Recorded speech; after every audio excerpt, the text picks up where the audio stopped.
Hi అందరికీ welcome to our channel. ఇవాల్టి మన రెసిపీ వచ్చి నెల్లూరు స్పెషల్ కారం దోశనైతే చేసి చూపిస్తాను. అంతకన్నా ముందు చిన్న రిక్వెస్ట్ ఏంటంటే మన ఛానల్ని ఫస్ట్ టైం చూస్తున్నట్లయితే ఛానల్ని సబ్స్క్రైబ్ చేసుకోండి. అలాగే వీడియోని లైక్ చేసి వీడియోని మీ ఫ్యామిలీ మెంబర్స్కి షేర్ చేయడం మాత్రం మర్చిపోవద్దు. ఓకే, ఇప్పుడు రెసిపీ అయితే చూసేయండి. ముందుగా ఈ కారం దోశ కోసం మనము ఎర్ర కారాన్ని ప్రిపేర్ చేసుకోవాలి. దీనికోసము 2 ఉల్లిపాయలని 2 టమాటాలని ముక్కలుగా కట్ చేసి తీసుకోవాలి. అలాగే ఒక హాఫ్ స్పూన్ జీలకర్ర, ఒక 7-8 ఎండుమిర్చిని తీసుకున్నాను.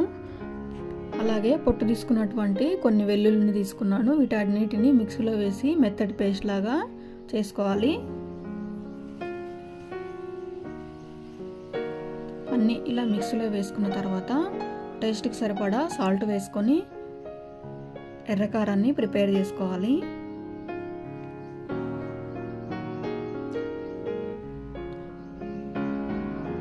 వాటర్ ఏమీ వేసుకోకుండా మెత్తటి పేస్ట్ లాగా చేసుకోవాలి. టమాటాలు ఉల్లిపాయలు వేసాం కాబట్టి వాటర్ ఏమీ వేయక్కర్లేదు.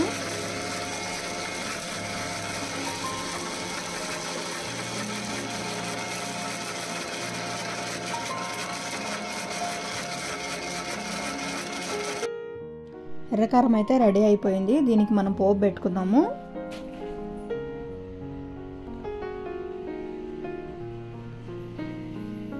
ఒక ప్యాన్ తీసుకొని ప్యాన్ వేడైన తర్వాత ఒక హాఫ్ స్పూన్ ఆయిల్ వేసుకొని అందులో జీలకర్ర, ఆవాలు, కొంచెం మినపప్పు, కొంచెం కరివేపాకు వేసుకొని పోపు పెట్టుకోవాలి.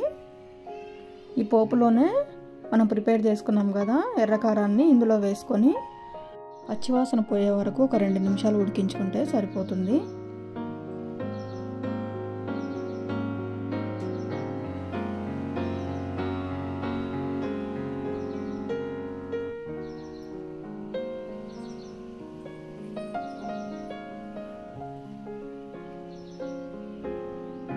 వాటర్ మొత్తం ఎగిరిపోయి చట్నీ దగ్గరికి అయ్యేంత వరకు ఉడికించుకుంటే సరిపోతుంది.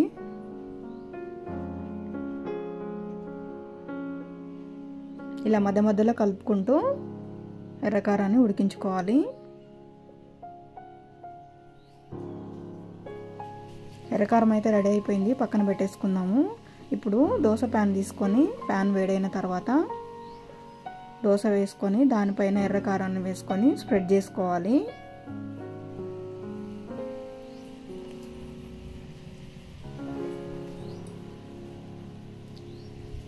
ఇలా మన స్పైసీనెస్కి ఎంత కావాలో ఎర్రకారాన్ని తీసుకొని ఇలా దోశ మీద వేసుకొని దోశ మొత్తానికి స్ప్రెడ్ చేసుకుంటే సరిపోతుంది.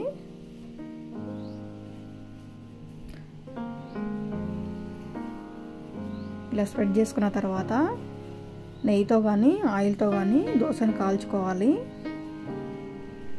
ఎర్రకారం అప్లై చేసిన తర్వాత మీకు ఇష్టం ఉంటే ఒక ఎగ్ కూడా వేసుకోవచ్చు.